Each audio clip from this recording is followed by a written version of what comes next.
Forgive me for being so late to part 2 of the Batman Season 2 episodes ranked/reviewed. It was just honestly a little demotivating when I put so much time into part 1 and it barely got any views, so go back and watch that if you haven't.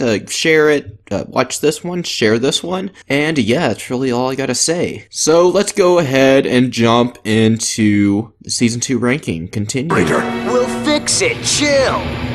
You chill.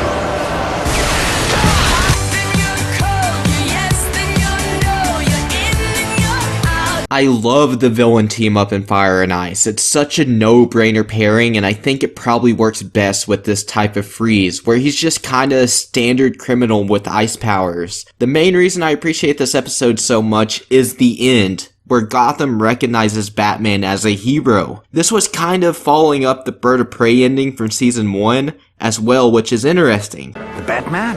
He saved us. Yeah, he saved the city.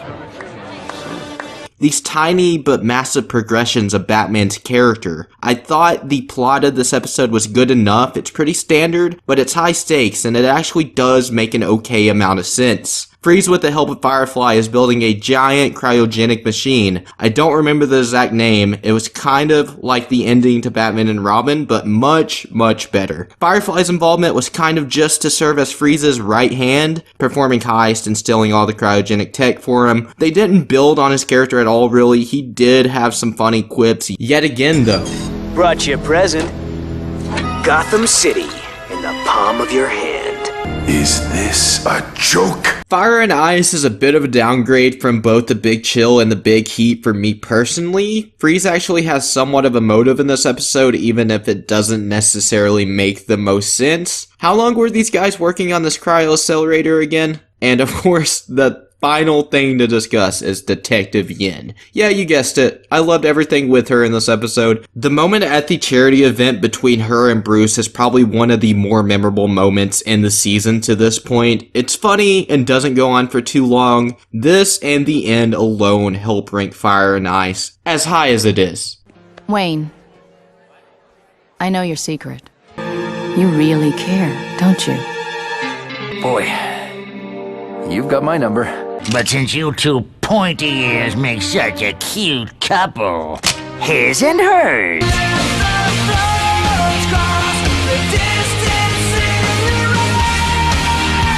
The Cat, the Bat, and the Very Ugly. This will be the last time we are discussing everyone's favorite feline, Catwoman. I feel like I touched enough on her character between Ragdolls and Riches and her introduction episode, The Cat and the Bat, but something on full display this episode is the Bat-Cat relationship, which yes, we see that in the other 2 Catwoman episodes, but it is really the entire episode in this one. And I like that decision. I personally don't think Catwoman is that interesting without Batman. I'm sorry, I just don't. But that isn't too much of a concern in an episode where they are literally handcuffed together. Now, how we got there was Catwoman was trying to steal a jewel, a cat jewel, but plot twist, the Penguin was there as well, trying to steal a bird jewel. Who would have thunk it? Then Batman shows up and the Penguin just has a set of handcuffs lying around for God knows why. I thought it was a pretty decent setup to this Batman Returns-esque episode. Not really a Batman Returns episode, it just has the same 2 Bat villains. The entire concept of this episode is actually that Cat Jewel and Bird Jewel combined to generate a power that is equal to the sun, or some shit like that. or Gotham suffers the wrath of the sun. Sun?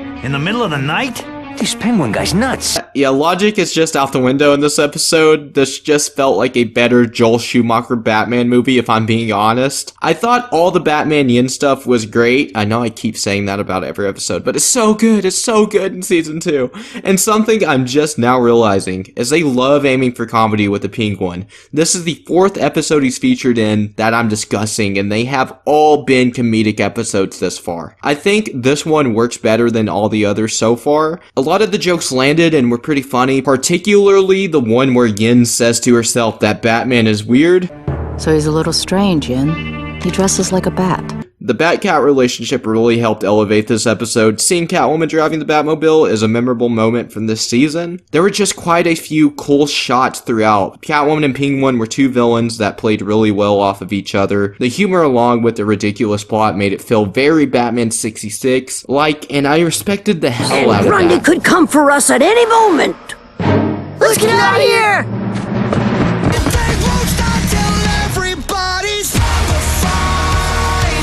Grundy's Night immediately gets points for being a Halloween episode. It's a holiday that just fits Batman. How do we not have more Batman Halloween content? Anyway, Solomon Grundy being featured in this episode was always interesting to me. There is a slight spoiler for this episode, so if you care at all, go watch it on HBO Max. 'Tis the season. It starts off with the now elderly daughters of some guy that Grundy killed back in the day, or so the legend goes in this version of the story at least. And they scare off some kids out trick-or-treating with this legitimately terrifying zombie story. Keep in mind, this is Gotham City, okay? The daughters actually don't believe Grundy is real, but then Solomon Grundy comes busting through just to destroy most of their house, and probably costing them a lot of money and property damages, which may be worse than death if I'm being honest. We get tidbits of kids trick-or-treating throughout, and I loved it. I really enjoyed seeing Gotham-themed costumes in the city itself. It made sense, but it was also kind of eerie, because the second occurrence of children trick-or-treating is at Wayne Manor, and the kids are dressed as Joker, Penguin, and Catwoman.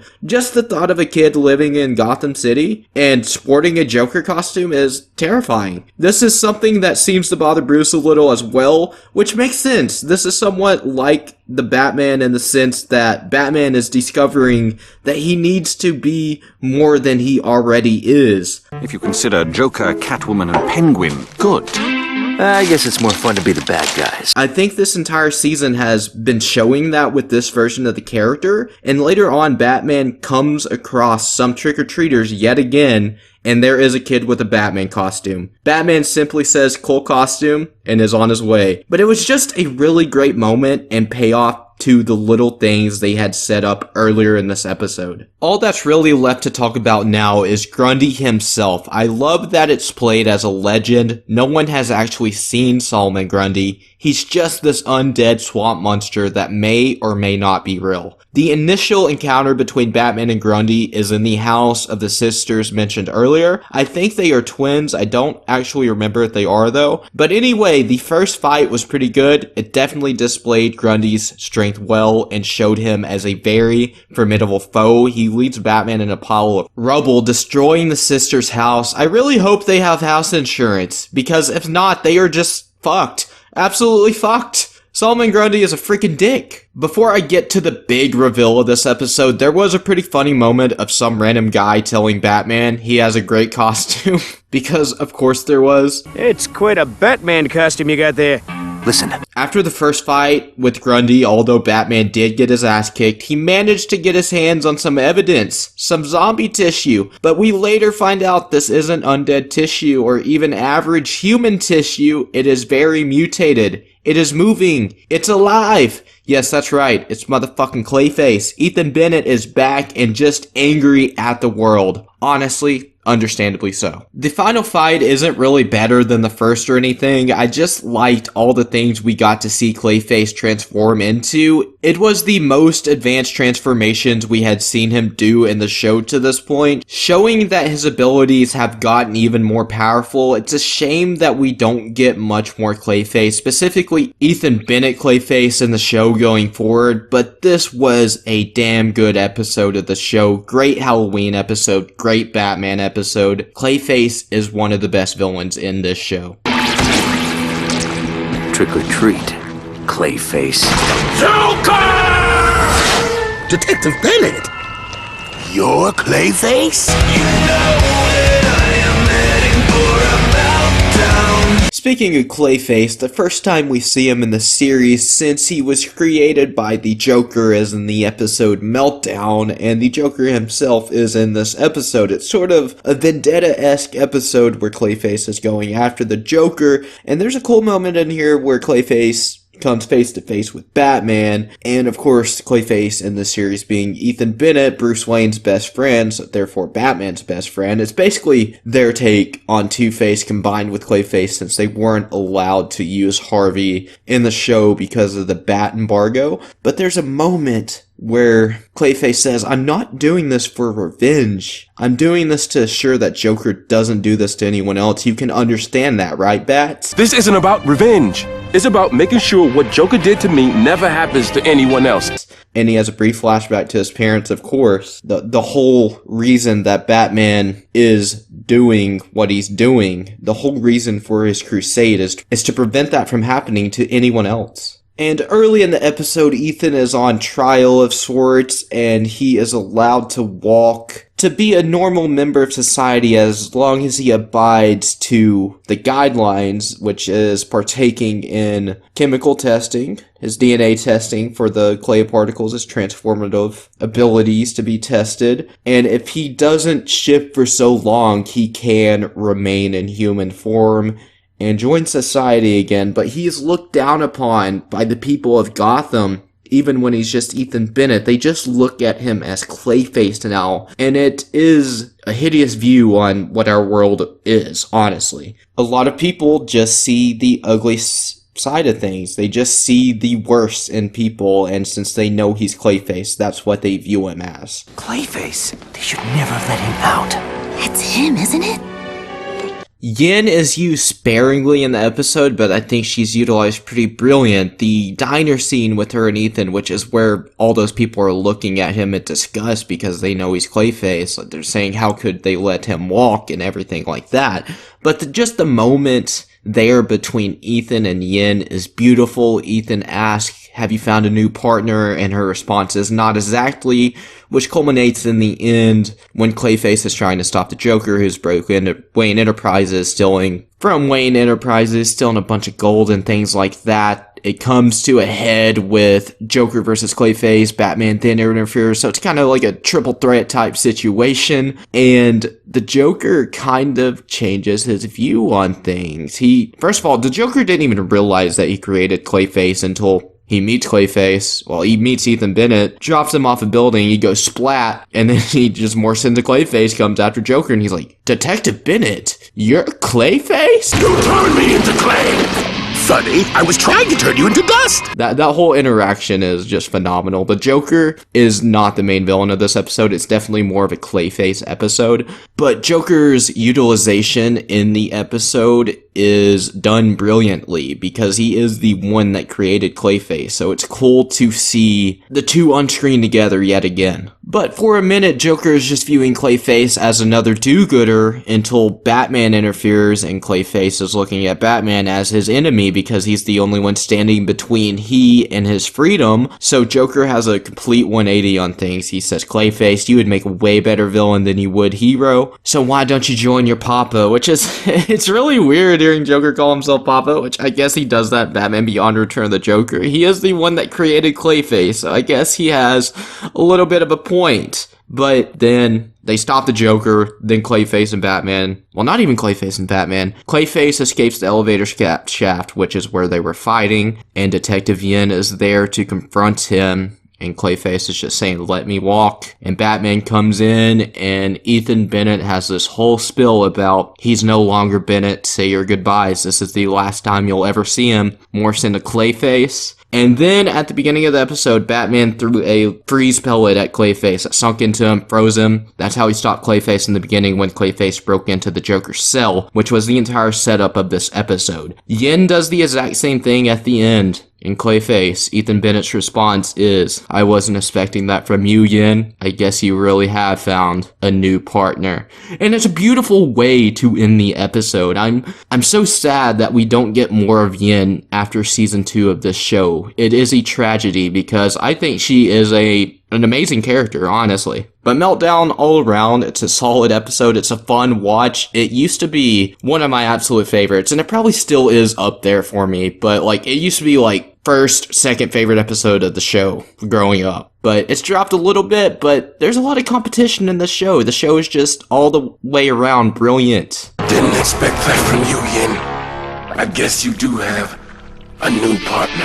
What makes you so sure Joker will be willing to cooperate? Another voice in my head? Well, the more the merrier! We're happy here in our happy house. Oh, it's such fun. Strange Minds is just a fantastic exploration into the Joker's psyche. Like, this episode's just insane, and I honestly love it. As the title would indicate, the episode stars Professor Hugo Strange, who was also briefly mentioned in the last episode I discussed, Meltdown. Strange, from what I remember, is honestly one of the best villains in the show. Their take on him is just intriguing to me. But Hugo is just really the setup for this episode, having just recently developed a machine that can take you inside the mind of another individual. And yeah, so Strange and Batman both, of course, go inside of the Joker's mind to find where he's keeping Detective Yin, whom he abducted at the start of the episode. Or, in this case, my lovely diva, Detective Yin.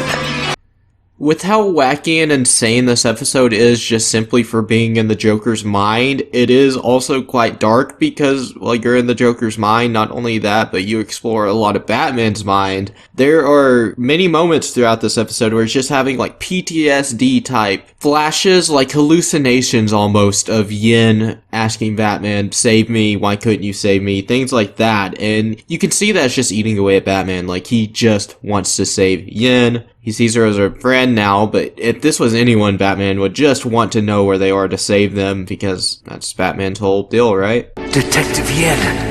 Why didn't you save me, Batman?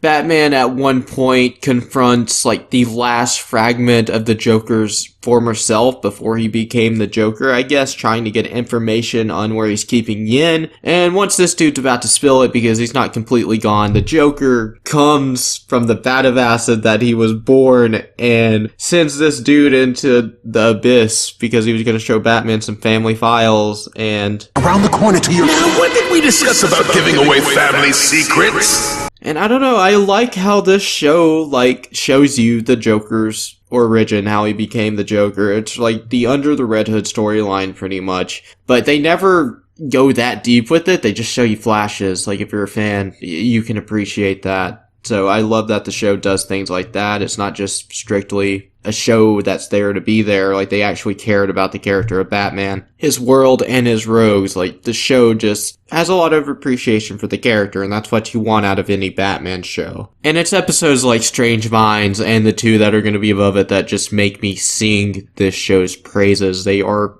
phenomenal episodes. Like, it's a perfect way to spend 20 minutes if you're a Batman fan, I think. So before they do go into the Joker's mind, they describe the device as like a two-way radio transmission. So when Batman is confronting the Joker for like the final time in the Joker's mind, he flashes back to that, remembers it. So he brings the Joker into his mind and they're like back in reality. So Joker just thinks he's woken up and he spills where Yin was because he sees Yin right there. He's like, you got Yin under the opera, whatever it was, the opera stage, didn't you? And then like they all turn into Batman and smile, and it's like, I don't know, if it's your first time watching the episode, I don't know if you'll see it coming, because I honestly didn't. I always remember that moment now, so like rewatching it just is never the same. But I remember the first time I watched it not knowing that. I was like, Batman is a motherfucking G. This is why we love that character so much. Wait a minute.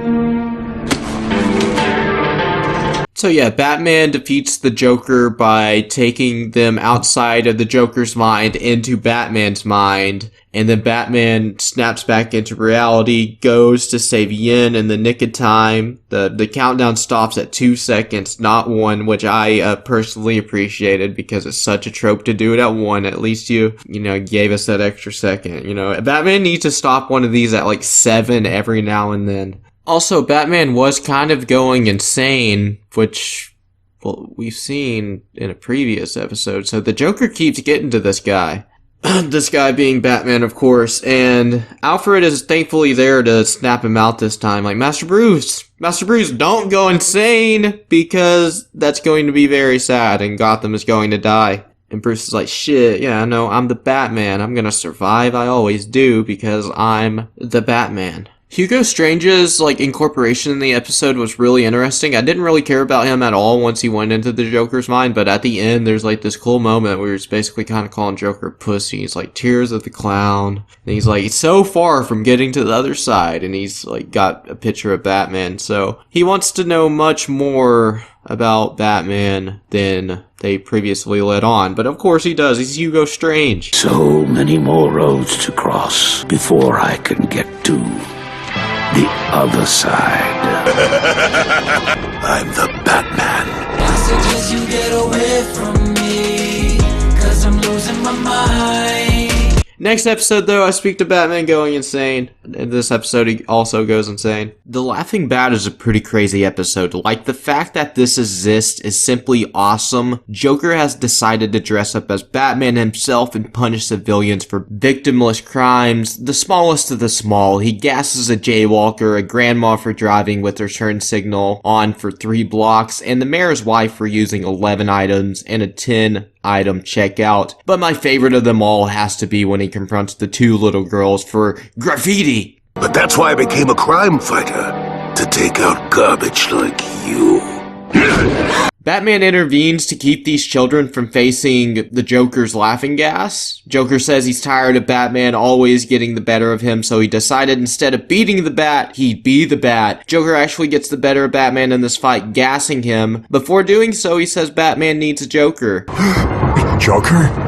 Where? So I don't know, it's just kind of wild. There's an episode of television where the Joker is posing as Batman and Batman is laughing maniacally through most of it. This episode is kind of silly, but it's also kind of dark. Joker has a new string of gas that Bruce doesn't yet have the antidote for, so Batman must go find Joker before his time is up so he doesn't die, and so none of the other infected die. Although that unlucky jaywalker probably bit the dust, seeing as Batman only had an hour left to live before going to confront Joker one last time. I have an hour left to live. Penguin's incorporation in the episode is fun. He's just kind of there as a means to bring Batman and Joker back together in a timely manner. And I do appreciate they use one of the actual rogues instead of some random thug or civilian. Overall, The Laughing Bat is a great episode. It's just a really good, fun Joker episode. Okay, now you two are starting to creep me out. Someone is very bright.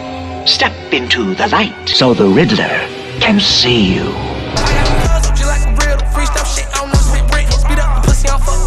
Come on, Riddled is probably the best villain introductory episode in the entire show. It showcases the Riddler perfectly. It shows how formidable of a foe to Batman he is. It basically shows that Batman is the only one in Gotham capable of stopping this guy. The GCPD don't stand a chance. Robert Englund is phenomenal voicing Mr. Edward Nygma. As far as character goes, this is one of my favorite Riddlers, although we get very few episodes with him. He has a standout villain from the show, and I think both his solo episodes are fantastic and among the best of the best when it comes to the Batman. The actual riddles were good enough, some were fairly easy, but they even point that out at times throughout the episode. Gotham Bridge. 2-year-old could have figured that one out.